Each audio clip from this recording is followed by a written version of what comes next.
অজু ছাড়া কোন আমলগুলো করা যায়? আমরা তো জানি যে যে কোনো সৎ কাজ, ভালো কাজ, ইবাদত বন্দেগী এগুলো অজু সহকারে করতে হয়। অনেক সময় অজু থাকে না, তখন কি আয়াতুল কুরসি পড়া যাবে? আসসালামু আলাইকুম ওয়া রাহমাতুল্লাহি ওয়া বারাকাতুহু। পবিত্র কোরআনুল কারীমের মধ্যে আয়াতুল কুরসি অত্যন্ত গুরুত্বপূর্ণ একটি আমল মানব জীবনের জন্য। কিন্তু কথা হচ্ছে, এই আয়াতুল কুরসি পাঠ করতে হলে আমাদের অজু থাকা জরুরি, নাকি অজু ছাড়াও আমরা এই আয়াতুল কুরসি পাঠ করতে পারবো? যদি আমরা ভিডিওটা দেখি তাহলে বিস্তারিত জানতে পারবো আয়াতুল কুরসি অজু ছাড়া পাঠ করতে পারবো নাকি পারবো না। চলুন আমরা ভিডিওটা দেখে আসি, তাহলেই আমরা পরিষ্কার হয়ে যাবো। চলুন। অজু ছাড়া কোন আমলগুলো করা যায়? আমরা তো জানি যে যে কোনো সৎ কাজ, ভালো কাজ, ইবাদত বন্দেগী এগুলো অজু সহকারে করতে হয়। কিন্তু অজু ছাড়া কোনো কাজ করা যায় কিনা, যেগুলোতে সওয়াব হবে? অজু হচ্ছে তিন ধরনের। কয় ধরনের? আল্লাহ রাব্বুল আলামিন বলছেন, ফাগসিলু ওয়ুজুহাকুম ওয়া আইদিয়াকুম ইলাল মারাফিকি ওয়ামসাহু বিরুউসিকুম ওয়া আরজুলাকুম ইলাল কাবাইন।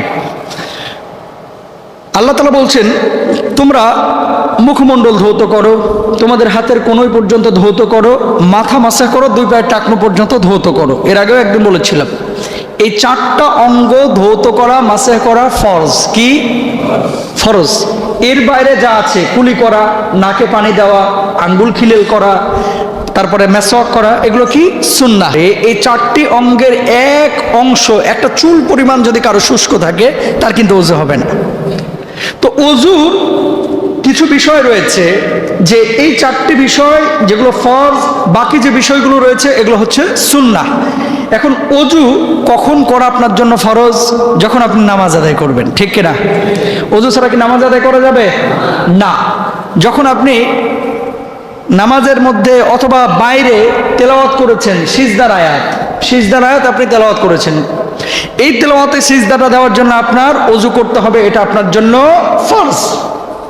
তারপরে জানাজার নামাজ আপনি আদায় করার জন্য গিয়েছেন, আপনি বাইরে থেকে গিয়েই কিন্তু দাঁড়িয়ে যেতে পারবেন না, জানাজার নামাজ আদায় করার আগে আপনাকে ওযু করতে হবে, এটা আপনার জন্য ফরজ।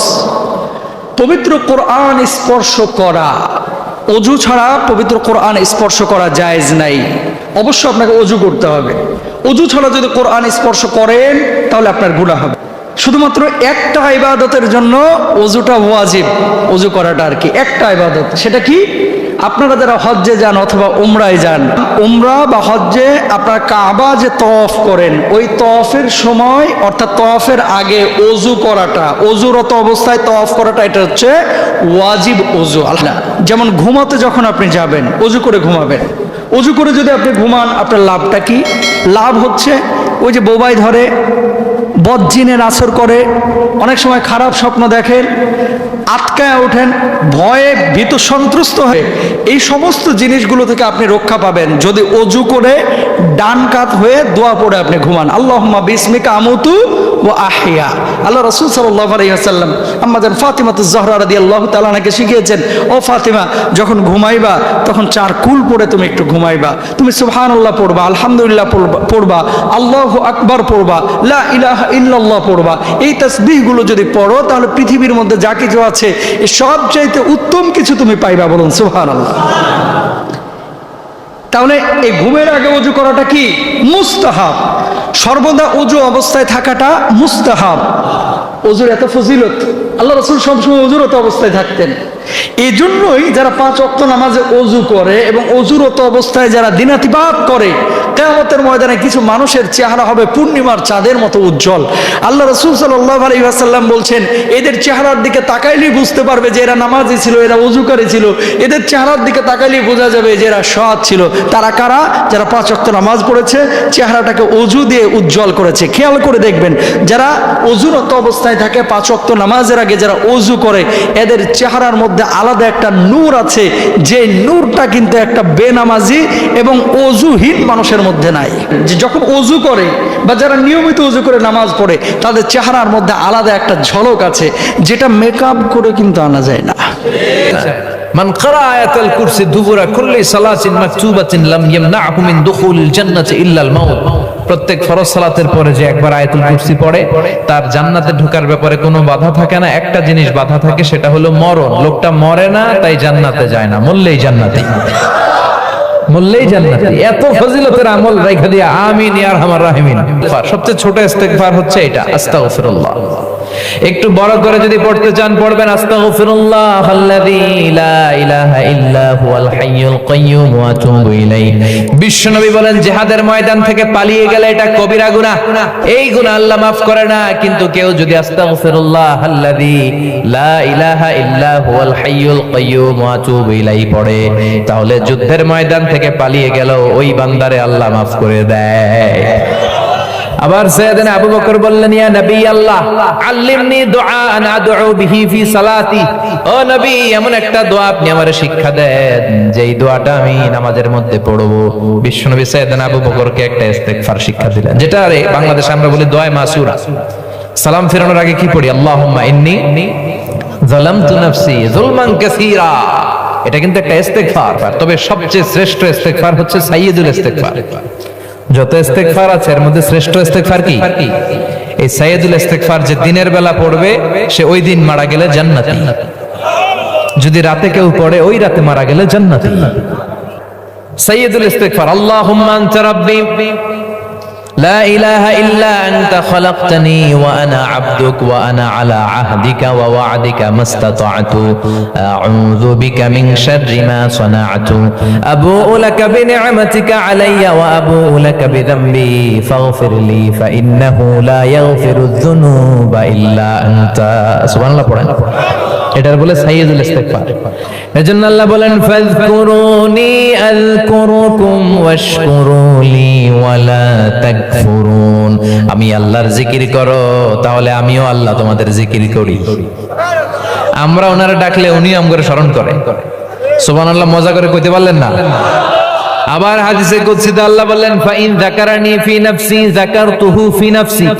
আমার বান্দা যদি একা একা আমারে ডাকে আমি তারে একা একা স্মরণ করি। ও ইন যাকারানি ফি মালাইন যাকারতুহু ফি মালাইন খায়রিম মিনহু। আর মহা সমাবেশ করে যদি অনেক মানুষ নিয়ে আমার বান্দা আমার জিকির করে, আমি এর চাইতেও শ্রেষ্ঠ একটা মহা সমাবেশ ফেরেশতাদেরকে নিয়ে করে আমার বান্দারে স্মরণ করি। কোরআনে হাকিমের একটি আয়াত আছে যে আয়াতটি কোরআনের অন্য যে কোনো আয়াতের চাইতে অনেক গুণ বেশি মর্যাদাপূর্ণ এবং শ্রেষ্ঠতম। সে আয়াতটি সম্পর্কে নবী করিম সাল্লাল্লাহু আলাইহি সাল্লাম তার সাহাবী উবাই ইবনে কাব রাদিয়াল্লাহু আনহুকে জিজ্ঞাসা করেছেন যে তুমি কি জানো যে আফদালু আয়াতি কিতাবিল্লাহ কোনটি, আল্লাহর কোরআনের সবচেয়ে শ্রেষ্ঠ আয়াত কোনটি? তখন তিনি বলেছেন যে আল্লাহ এবং তার রাসূল সাল্লাল্লাহু আলাইহি সাল্লাম এ বিষয়ে ভালো জানবেন। তখন নবী করিম সাল্লাল্লাহু আলাইহি সাল্লাম বলেছেন সেটি হলো আয়াতুল কুরসি, অর্থাৎ আয়াতুল কুরসি, যেটি সূরা বাকারার 255 নম্বর আয়াত। এই আয়াতটি আয়তনে একটু বড়, এটির মর্যাদা কোরআনে কারীমের অন্য যে কোনো আয়াতের চাইতে অনেক বেশি এবং সবচেয়ে শ্রেষ্ঠ আয়াত বলা যায়। এই আয়াতে আল্লাহ রাব্বুল আলামিনের সবচেয়ে বেশি গুণবাচক নামের সমাবেশ রয়েছে। আল্লাহ রাব্বুল আলামিন সম্পর্কে আলোকপাত হয়েছে আয়াতে, এবং আল্লাহ রাব্বুল আলামিনের পরিচয়, তার গুণ, তার বৈশিষ্ট্য, তার গুণবাচক নামগুলোকে এখানে সবচেয়ে বেশি উল্লেখ করা হয়েছে, যা অন্য কোনো আয়াতে নেই, যার কারণে আয়াতের মর্যাদা এত বেশি। আয়াতুল কুরসি যদি কেউ সকাল সন্ধ্যা পাঠ করে, আল্লাহ রাব্বুল আলামিন তাকে শয়তানের যে শয়তানি আছে এবং ক্ষতি আছে, দুষ্ট জিনের উপদ্রব ইত্যাদি আছে, এগুলো থেকে হেফাজত রাখেন। এজন্য সকালে কেউ যদি আয়াতুল কুরসি পাঠ করেন দিনভর, আর সন্ধ্যা যদি কেউ আয়াতুল কুরসি পাঠ করেন, তাহলে রাতভর তিনি শয়তান এবং দুষ্ট জিন থেকে আল্লাহর একান্ত রহমতে নিরাপদে থাকেন। 5 ওয়াক্ত সালাতের পর যদি কেউ আয়াতুল কুরসি পাঠ করেন, তাহলে সেক্ষেত্রে এর মাধ্যমে আল্লাহ রাব্বুল আলামিন তার জন্য জান্নাতের পথকে সুগম করে দেন। হাদিসে আসছে নবী আলাইহিস সালাম থেকে বর্ণিত হয়েছে, যদি কেউ আয়াতুল কুরসি 5 ওয়াক্ত নামাজের পরে পড়ে নিয়মিত অভ্যাস বানিয়ে নেয়, তাহলে বুখারী বর্ণনা অনুযায়ী এই ব্যক্তির জান্নাতে যেতে একমাত্র বাধা থাকে মৃত্যু, অর্থাৎ মৃত্যুই হলো একমাত্র দেয়াল, যে দেয়াল টপকালে অর্থাৎ মৃত্যু হলেই সে জান্নাতে যাবে ইনশাআল্লাহ তাআলা। অতএব আয়াতুল কুরসি 5 ওয়াক্ত সালাতের পরেও পড়ার পরে বিশেষ গুরুত্ব আরোপ আমাদের করা উচিত। সেই সাথে রাতে যখন আয়াতুল কুরসি পাঠ করা হয়, ওই রাতে বিশেষভাবে যেখানে পাঠ করা হয় সেখানে চোরের চুরি করার যে ব্যাপারটি থাকে, শঙ্কা থাকে, সেখান থেকে আল্লাহ তাআলা অনেকখানি তাকে হেফাজতে রাখেন, ওই ব্যক্তিকে, ওই জায়গাকে এবং সেখানকার আসবাবপত্র ইত্যাদিকে। রাতে কোনো বাসা বাড়ি কোনো স্থাপনা যদি আয়াতুল কুরসি পাঠ করা হয়, তাহলে ওই রাতে সেই জায়গায় চোরের উপদ্রব এবং চোরের চুরি থেকে ওই জায়গার সম্পদ, আসবাবপত্র এবং সবকিছুই নিরাপত্তা লাভের সুযোগ হয়, তৌফিক হয়। এ মর্মে সহিহ বুখারীর প্রসিদ্ধ যে হাদিসটি আবু হুরায়রা রাদিয়াল্লাহু তাআলা আনহু থেকে বর্ণিত হয়েছে যে চোরের চুরি থেকে রক্ষার জন্য রাতে আয়াতুল কুরসি পড়াটা বেশ উপকারী একটি আমল। তো সব মিলিয়ে আয়াতুল কুরসি আমরা রাতে শোয়ার সময় যেমন পড়ব, সকাল সন্ধ্যা যেমন পড়ব, 5 ওয়াক্ত সালাতের পরে পড়ব এবং বিভিন্ন সময় যখন সুযোগ হবে আয়াতুল কুরসি বেশি বেশি পাঠ করব, কারণ এর অফুরন্ত সওয়াব এবং ফজিলত রয়েছে। অনেক সময় ওযু থাকে না, তখন কি আয়াতুল কুরসি পড়া যাবে? অবশ্যই পড়া যাবে। আয়াতুল কুরসি পড়ার জন্য ওযু করা জরুরি না, মুখস্থ তেলাওয়াত করতে হলে ওযু আবশ্যক না, বিধায় আপনি অবশ্যই ঘুমানোর আগে ওযু না থাকলে আয়াতুল কুরসি কেন 3 কুল পড়া যাবে। আয়াতুল কুরসি পড়ার জন্য ওযু করা জরুরি না।